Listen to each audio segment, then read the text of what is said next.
Okay, well, since you want to receive the gift of eternal life, it's going to be surprisingly easy. I've got a brochure for you guys here. It's called Satisfaction Guaranteed. You know, a lot of people think that when you become a Christian, you can't have fun anymore. Nothing could be further from the truth. Look what Jesus says, I have come that you may have a completely satisfied life.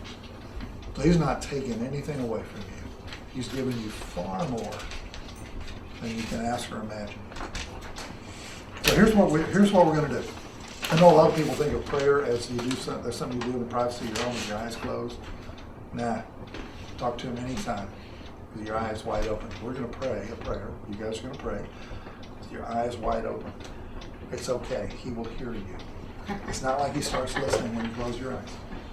So, and you guys have been to weddings, right? Where the preacher says something and then you repeat, and then he says something again and you repeat. That's what we're going to do here. So all you have to do is just repeat after me. But a couple of words of caution here on page 14, on the inside, near the back of the thing. The prayer of faith. Let me read this first part because I want to make sure you guys fully understand what it is you're about to do.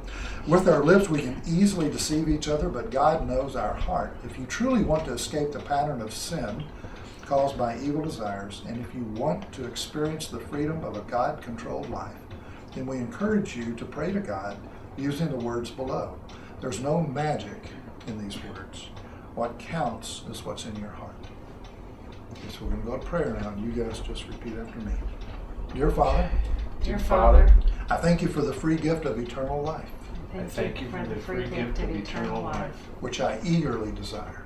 which I eagerly desire. I admit I'm a sinner I admit I'm a sinner and do not deserve a place in heaven. and do not deserve a place in heaven. But I know your love for me But I know your love for me was so great that you were willing to sacrifice your son was so great you that you are were willing to sacrifice your Son rather than let me suffer eternal death. rather than let me suffer eternal death.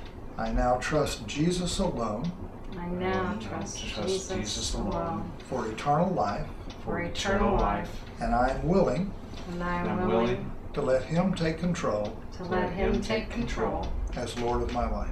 as Lord of my life. Now, to those who sincerely desire to follow Jesus, he makes this promise. Everyone who trusts in me already has eternal life. Remember that briefcase? Heaven's not something you get when you die. Heaven's something you have right now. It's a current possession. You don't have to wait until you die to experience eternal life. Wow, Isn't that pretty good? it's amazing. It's great. Okay? If you really, in your heart, you mean that, he knows it. Okay? And he will come alongside you. Jesus says, I'm going to send my counselor to come alongside you. I will not leave you as orphans. So you're not in this alone.